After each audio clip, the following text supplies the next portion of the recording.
한번 박수. 감사합니다. 고맙습니다. 서로 축복하시겠습니까? 오늘도 행복하세요. 오늘도 주님 안에서 좋은 일이 생기시기를 바랍니다. 복음서를 우리가 읽다가 보면은 예수님이 하신 기적이 참 많습니다. 마가복음만 보더라도 예수님이 하신 기적이 19번이 기록이 되어 있습니다. 그 외에도 이제 많은 기적들의 역사를 예수님이 행하셨는데, 기적은 대개 두 가지의 특성을 가지고 있습니다. 하나는 거의 대부분 예수님이 하신 기적은 살리는 기적입니다. 그러니까 눈먼 자를 눈을 뜨게 하시고, 귀머거리를 듣게 하시고, 병든 자를 낫게 하시고, 귀신이 떠나가게 하시고, 그리고 베스다 들녘에서 오병이어의 기적을 통해서 남자만 5,000명, 4,000명 먹이는 기적의 역사. 그래서 예수님의 거의 대부분의 기적의 역사는 살리는 역사입니다. 지금도 예수님이 우리 안에 들어오시면 우리를 그런 긍정적인 기적의 역사로, 살리는 기적의 역사로 예수님이 우리와 함께 하시고 은혜를 주시고 그런 축복을 주십니다. 근데 오늘 성경에 보시면은, 오늘 성경에 하신 예수님의 기적은 그런 살리는 기적이 아니라 죽이는 기적입니다. 여기 이제 보시면 무화과 나무라거나 한 나무를 우리가 만날 수가 있잖아요. 한번 보실까요? 18절입니다. 이른 아침에 성으로 들어오실 때에 어떤 상태죠? 굉장히 배가 고픈 상태. 배가 고픈 상태인데, 그 다음에 19절에 보시면 길가에서 한 무화과 나무를 봅니다. 그리고 그곳으로 가서 무화과 나무를 보고 그쪽으로 간 목적과 이유는 열매 때문에 그래요. 이 무화과라고는 이 나무의 특징이 있잖아요. 꽃이 피지 않고 열매를 맺는다. 그래서 무화과 그렇게 이름을 붙였습니다마는 꽃이 없는 게 아닙니다. 꽃이 없는 게 아니라 사실은 꽃이 있는데 하도 작으니까 안 보이는 거예요. 여러분, 꽃이 없이 열매가 나타날 수가 없습니다. 상식적으로. 그러니까 무화과라고는 이름을 붙인 그 이유가 꽃이 있기는 있는데 잘 보이지 않으니까 무화과, 없을 무자를 써서 그렇게 해서 이제 이름을 붙인 것이거든요. 그래서 이 무화과 나무가 있어서 열매를 기대하고 가서 봤는데 열매가 없어요. 그리고 잎만 무성합니다.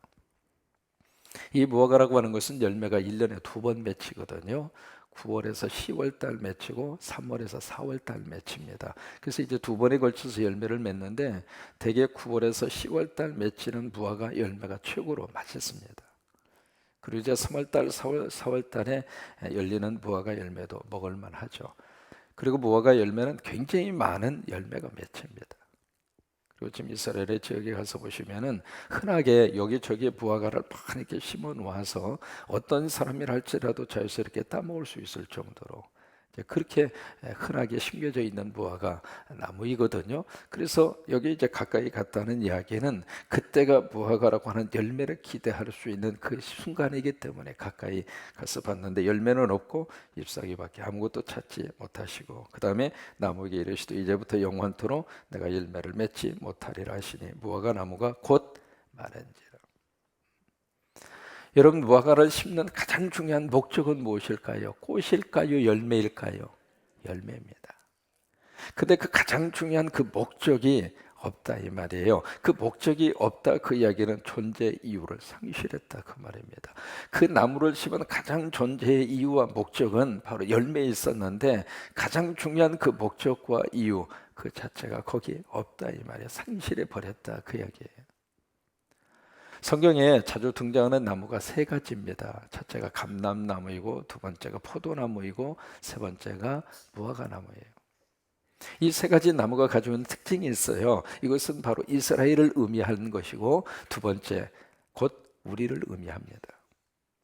그러면 이 세 가지가 가지고 있는 각자의 목적과 각자의 존재 이유가 달라요. 포도나무를 심는 이유는 그 포도를 통해서 뭘 생산하려고? 포도주로. 그래서 포도주를 생산해서 그 포도주의 맛과 향, 그리고 포도주의 그 풍기를 수 있는 그 멋있는 그런 모습, 이제 그것을 상상하고 그것을 그 목적을 위해서 포도나무를 심는 거잖아요. 그리고 감람나무를 심는 이유는 기름을 채취하기 위해서, 기름을 통해서 성전에 불을 밝히고 이제 그런 목적을 위해서 이 감람나무를 심는 것이고, 무화과 나무는 바로 열매를 위해서 심는 그 이유 이거 하다 보면 그래요. 그것이 이제 그것을 심는 가장 중요한 목적이고 이유인데 거기에 열매가 없다는 이야기는 힘으나 마라 이 말이에요. 여러분, 우리가 무화과나무라는 이유는 하나님이 우리에게 기대하는 것은 꽃이 아니라 열매입니다. 인간은 꽃이 될 수 없습니다. 인간은 열매입니다. 그런데 세상은 자꾸 우리를 꽃이 되라고 합니다.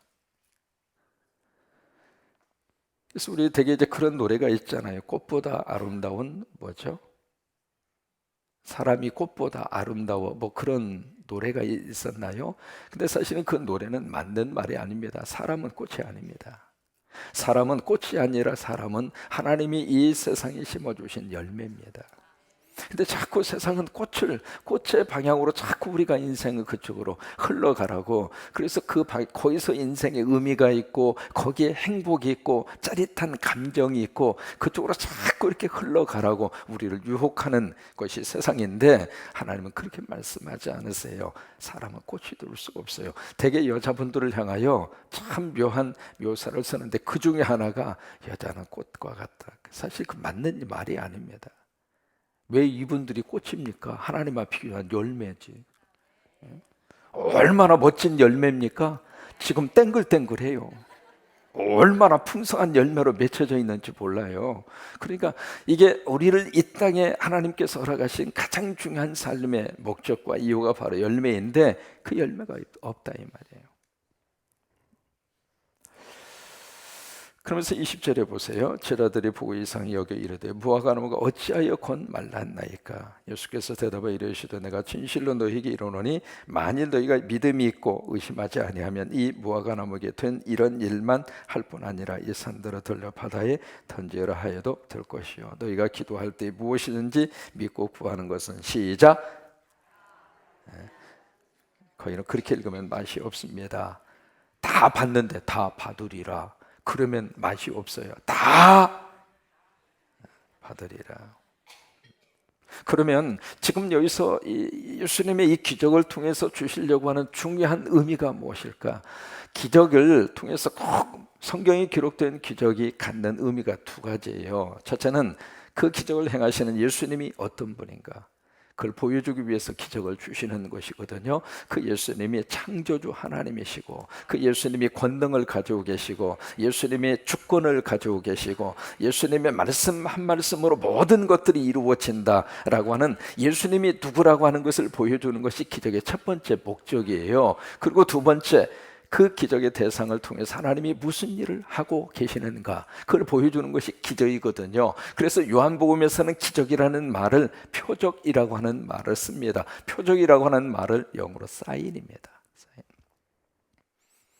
오늘 이 기적을 통해서 예수님이 무엇을 우리에게 말씀을 하시려고 하는가? 중요한 것은 목적이다. 중요한 것은 존재 이유다.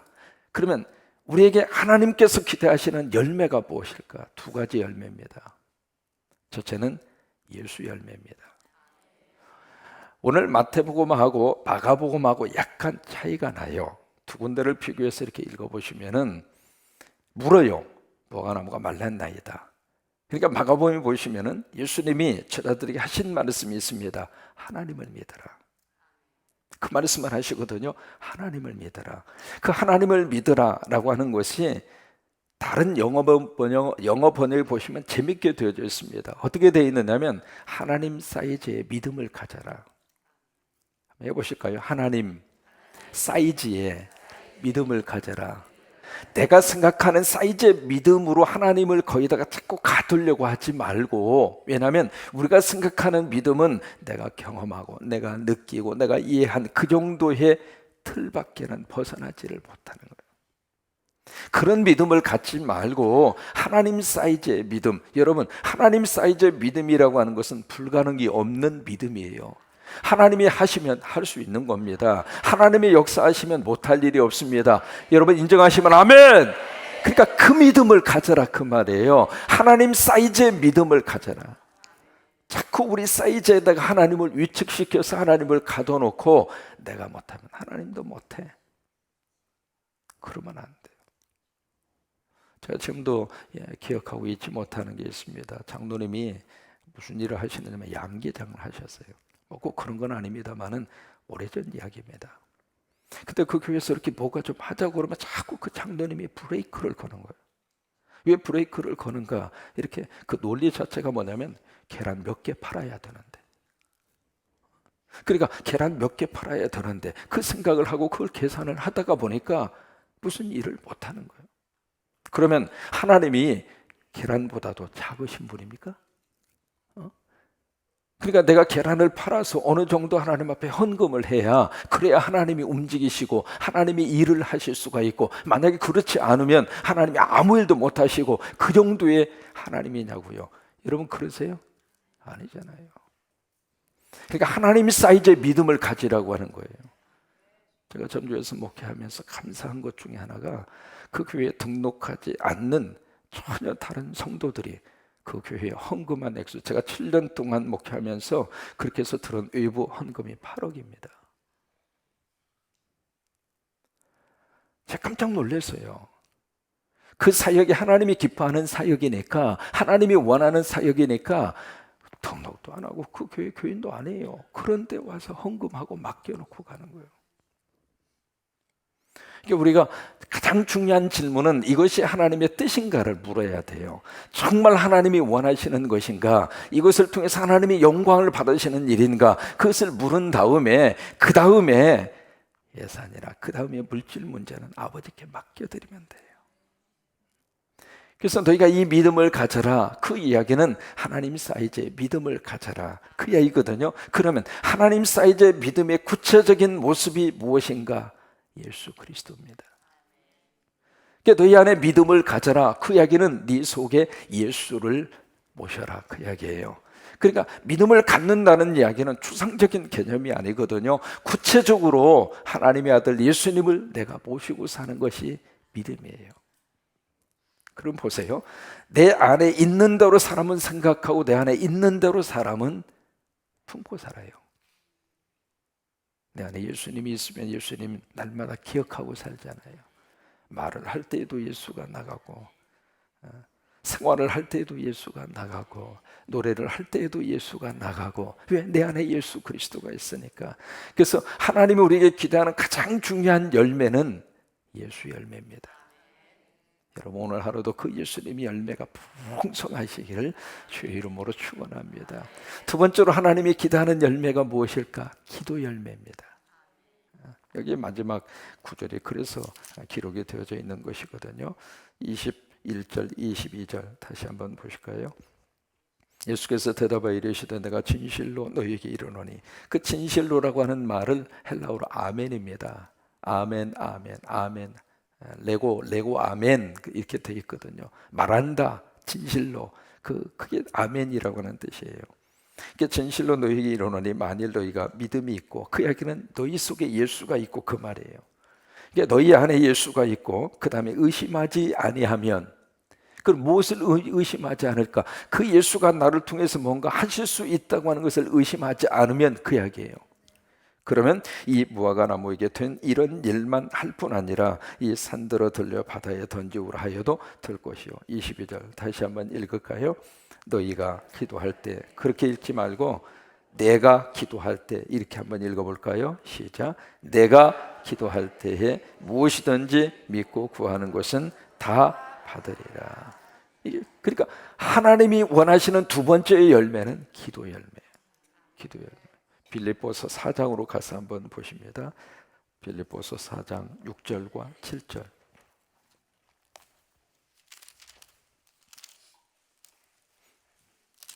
기억하시는 말씀일 거예요. 빌립보서 4장 6절로 7절. 크게 고백합니다. 시작. 아무것도 염려하지 말고 다만 모든 일에 기도와 간구로 너희 구할 것을 감사함으로 하나님께 아뢰라. 그리하면 모든 지각에 뛰어난 하나님의 평강이 그리스도 예수 안에서 너희 마음과 생각을 지키시리라. 아멘. 요한 1서로 가서 한번 보십니다. 요한 1서 5장 4절.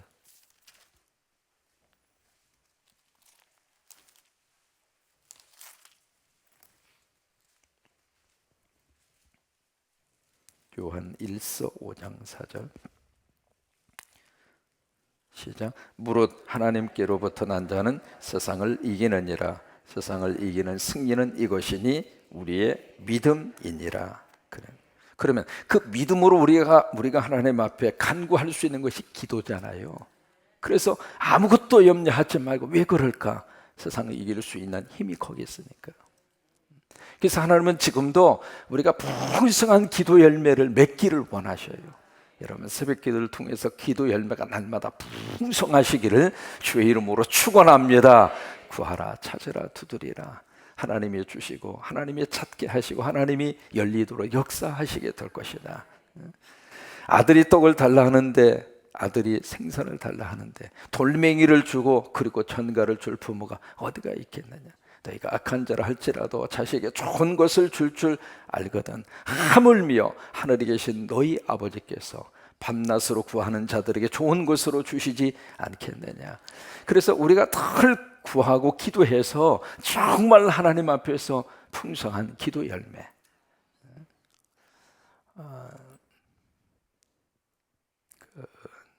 1900년도인가요? 1970몇 년도인가 그때 아폴로 13호 72년도라고 기억합니다. 아폴로 13호가 발사가 돼서 이제 우주 여행을 하다가 연료 탱크에 문제가 생겼어요. 그래서 이제 아폴로 13호가 귀환을 해야 되는데 연료 탱크가 고장이 나서 우주에서 이 아폴로 13호가 사라질 위기에 처해져 있었어요. 그래서 이제 나사 본부에서 온갖 조절을 다 해보지만 그게 고쳐지지 않아서 그때 닉슨 대통령이 닉슨 그분의 대통령이던 시절인데 미국 국민을 대상으로 해서 방송을 했습니다. 뭐냐면 우리가 지금 할 수 있는 것은 다 했습니다. 우리가 할 수 있는 것은 다 했는데 딱 한 가지가 남았습니다. 하나님 앞에 기도합시다. 하나님 앞에 기도합시다. 그러고 나서 이제 그때 기도일을 딱 정하고 미국에 있는 국민들에게 우리 다 같이 몇 날 몇 시에 하나님 앞에 기도합시다. 그리고 이제 선포를 딱 했거든요. 했는데 특이한 것은 미국 사람들은 정부에서 하자고 그러면 합니다. 기도하자 그러면 기도하고 뭐 하자 그러면 하자고 뭐 그런 게 좀 있어요. 뭐 우리도 더 잘 하지만은.